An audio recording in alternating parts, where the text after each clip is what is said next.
دا چې تازه په ایران هیواد کې تور باران ورېدلی ده نو غواړم په همدې ویډیو کې تاسو ته د تور باران د ورېدلو په لاملونو باندې خبرې وکړم. دا چې تور باران ولې ورېږي او کوم لاملونه د تور باران د ورېدلو لامل ګرځي او د دې ترڅنګ به تاسو د په دې تړاو هم معلومات درکړم چې تور باران زموږ او تاسو چاپیریال ته کوم خطرونه په راتلونکي کې رامنځته کولی شي.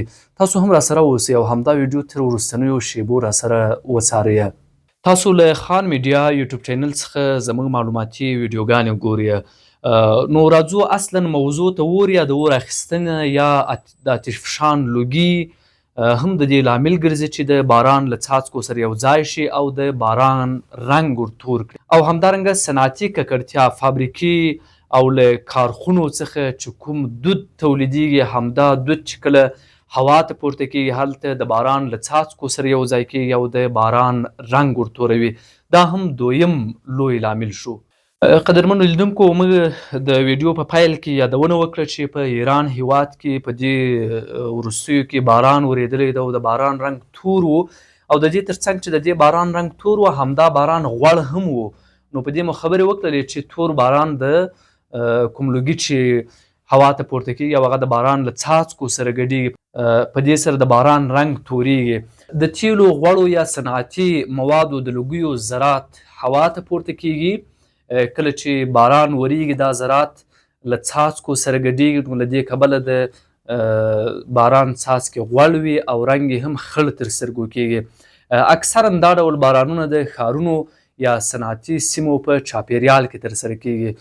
دا چې په دې وروستیو کې د ایران په هیواد کې ډېرې قوي وسلې وکارول شوې هلته ډېرې چاودنې رامنځته شوې او همدارنګه په دې وروستیو کې د ایران د تیلو یوه لویه ذخیره هم د امریکا له لورې وویشتل شوله نو هلته زیات لوګي تولید شولو نو همدا لوګي هوا ته پورته شولو او هلته د باران له څاڅکو سره یو ځای شو. نو له دې کبله په ایران کې چې کوم باران ورېدلی ده د دې باران رنګ هم تور دی او هم همدارنګه همدا باران غوړ دی. اوس راځو په دې خبرې کوو چې دا ډول باران په چاپیریال باندې کوم ډول منفي اغیزې درلودلی شي. دا ډول باران نه یوازې چې طبیعي چاپیریال اغیزمنوي بلکې انسانانو ته هم ډیر زیات زیانونه رسولی شي. د ساه اخیستل ستونزمنوي او همدارنګه جلدي ناروغۍ رامنځته کوي. سترګو او غوږونو ته ډیر زیات زیان لري. د نباتاتو او کرنیزو بوټو لپاره هم همدا ډول بارانونه زیات زیانونه اړولی شي. همدارنګه همدا غوړ او تور بارانونه د نباتاتو پاڼې سوځوي او همدارنګه د فوتوسنتیز عملیه کمزوري کوي او د دې ترڅنګ خاوره ککړوي. نو کله چې خاوره ککړه سوله هغه خاوره بیا نشي کولی چې ښه حاصل ورکړي او د میوو او سبزیجاتو کیفیت هم خرابوي.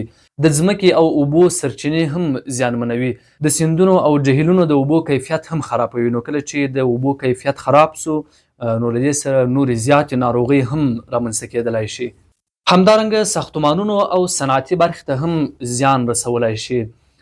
د کورونو ودانیو او موټرو رنګ خرابوي او همدارنګه د فلزي وسایلو سطح خرابولی شي. د صنعتي ماشینونو او موټرو لپاره غوړ یا تیزاب لرونکي بارانونه ډیر خطرناک دي ځکه چې زنګ وهل او خرابوالی زیاتوي. قدرمنو لیدونکو همدارنګه تور او غوړ بارانونه چې دي ډیر زیات زیانونه لري. لکه څرنګه چې مو یادونه وکړه دا ډول بارانونه هم چاپیریال ته، طبیعت ته، انسانانو ته او صنعت ته زیات شمیر زیانونه رسولی شي.